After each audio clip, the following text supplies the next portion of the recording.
Before we dive into the darkest corners of America's most feared prison, hit subscribe, tap like, and drop a comment, because once you enter this story, there's no turning back. The night the emergency lights ignited across the Colorado desert, nobody outside ADX Florence was supposed to notice. No sirens. No press alerts. Just a sudden lockdown that swallowed the prison in silence, so thick it felt deliberate. Inside the concrete fortress, known as the Alcatraz of the Rockies, something had gone wrong, and every instinct inside federal law enforcement screamed that it involved the inmates labeled escape risk, the men the system claimed could never disappear. At 2:17 a.m., a maintenance worker failed to check in.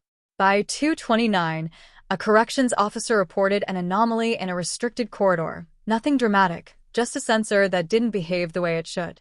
And by 2:41, the prison's internal response team sealed off Cell Block D, home to inmates so dangerous their names rarely left classified reports. Officially, nothing happened that night. Unofficially, it triggered one of the most tightly guarded investigations the Bureau of Prisons has ever launched. ADX Florence is built on absolutes. Absolute isolation. Absolute control. Absolute certainty that no one leaves unless the system says so. The men housed there are not ordinary criminals. They're considered too influential, too intelligent, or too unpredictable to be kept anywhere else. Terror masterminds. Organized crime tacticians. Inmates whose words alone could ignite chaos beyond the prison walls. Which is why, 3 days after the lockdown, Special Agent Marcus Hale was flown in without announcement. Hale wasn't there to chase an escape. He was there because someone inside ADX had whispered a far more dangerous possibility, that an escape risk inmate hadn't run, but had been removed. The case began with a name that appeared where it shouldn't have. Inmate #AX 4172. No public profile. No press history. Just a line in a restricted database marked status, pending review. That phrase didn't exist in ADX protocol. An inmate was either present, transferred, or deceased. Pending review meant someone didn't want to commit to the truth. Hale's first walk through the facility was unsettling. Guards avoided eye contact. Surveillance footage skipped seconds at a time. Never enough to raise alarms, just enough to feel wrong. And every answer he received sounded rehearsed, polished by fear rather than confidence. Then came the second incident. A former intelligence analyst turned prison consultant, Daniel Kaur, was found dead in a motel room outside Pueblo. The scene was clean. No sign of forced entry. No struggle. Just a laptop still open on the bed, paused on a file labeled Florence Risk Profiles. Kaur had been quietly reviewing historical data on high-security inmates for a private client. His last email, sent 6 hours before his death, went to an encrypted address Hale immediately recognized as federal. The subject line read, "They're not watching the inmates. They're watching each other." As Hale dug deeper, he learned Kaur had requested access to internal movement logs tied to escape risk prisoners, requests that had been denied, overridden, then mysteriously approved at 1:48 a.m. on the night of the lockdown. Less than 30 minutes later, Kaur downloaded a batch of files that should never have left the system. One file was missing from the archive. Inmate #AX 4172. No photo. No sentencing record. Just a psychological assessment stamped with a single word in red. Manipulator. By the end of the week, Hale realized this wasn't about a prison breach. It was about control, about what happens when the most dangerous people in America understand the system better than the people running it. And when investigators finally forced open a sealed administrative room beneath Cell Block D, hidden behind a door not listed on any blueprint, they found something that turned a quiet inquiry into a national security nightmare. An empty cell logged as occupied. The empty cell wasn't supposed to exist. Agent Marcus Hale stood under flickering fluorescent lights, staring at a concrete room barely larger than a walk-in closet. The bed was bolted to the floor. The toilet gleamed like it had never been used. No personal effects. No scratches. No messages etched into the wall, the kind even the most controlled inmates eventually leave behind. According to the logbook, this cell had been occupied continuously for 9 months. According to reality, no one had been there for weeks. The deeper Hale pushed, the faster the case began to rot from the inside. Prison administrators insisted it was a clerical error. Surveillance teams blamed a software update. But when Hale requested a manual headcount verification, the request stalled at 3 different desks before vanishing altogether. Someone wasn't just hiding the truth. They were slowing the clock. That night, Hale received a call from an unlisted number. The voice on the other end was calm, almost bored. "Stop digging," the caller said. "You're not prepared for what this inmate represents." The line went dead. Within hours, the investigation escalated. Internal Affairs joined in, followed quietly by a counterterrorism unit that refused to explain its interest. Hale finally got access to the redacted portions of inmate #ADX 4172's file, and what he read changed the entire case. The man had never been convicted under his real name. He was a facilitator, a broker, someone who connected violent actors without ever touching the crime itself. He didn't need phones or letters. His influence operated through routine, through timing, through exploiting systems designed to be airtight. He wasn't dangerous because he could escape. He was dangerous because he didn't need to. And, according to the psychological assessment, confinement only sharpened his abilities. Hale began interviewing staff assigned to Cell Block D. Most said nothing. One guard, a veteran named Luis Romero, hesitated just long enough to matter. Romero admitted there had been adjustments to inmate movement schedules, tiny deviations approved verbally, never written down. Always late at night, always justified as security drills. Romero was supposed to meet Hale the following morning to give a formal statement. He never showed up.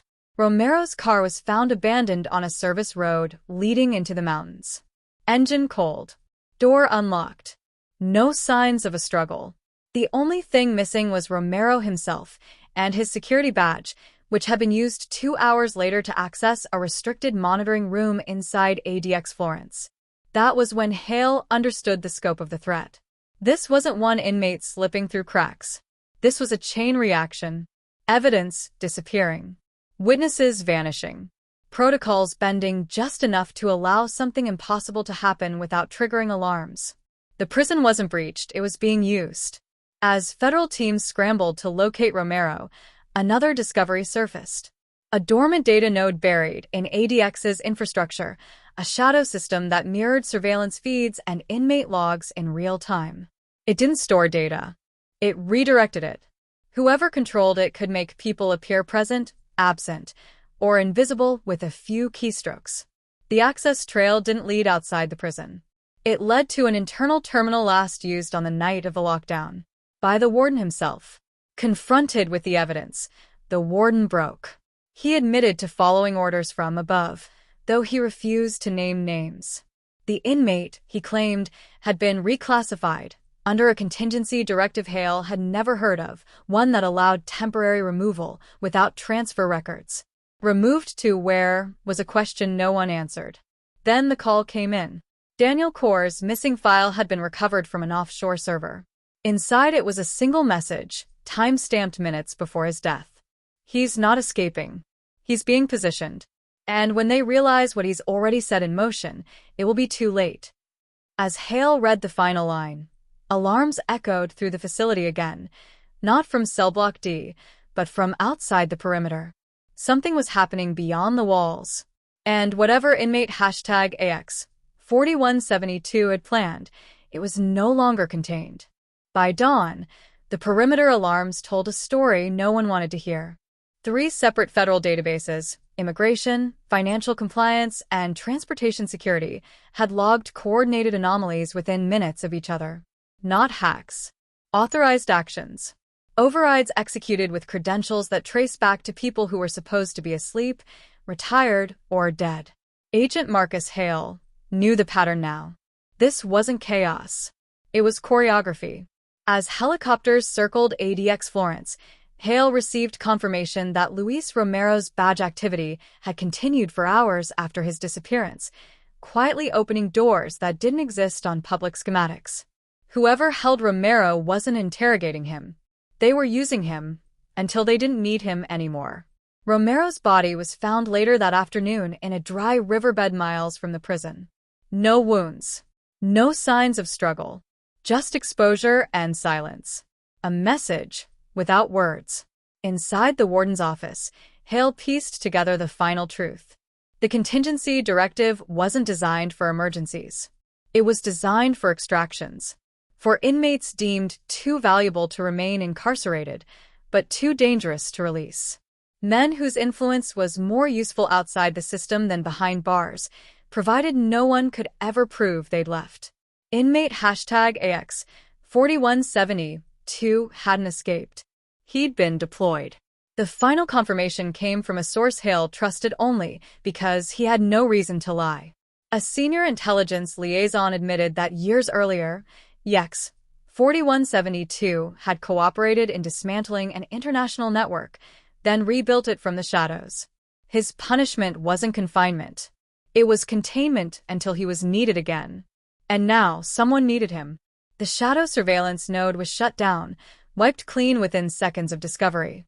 The warden was taken into custody, but the charges were administrative, paperwork violations, oversight failures.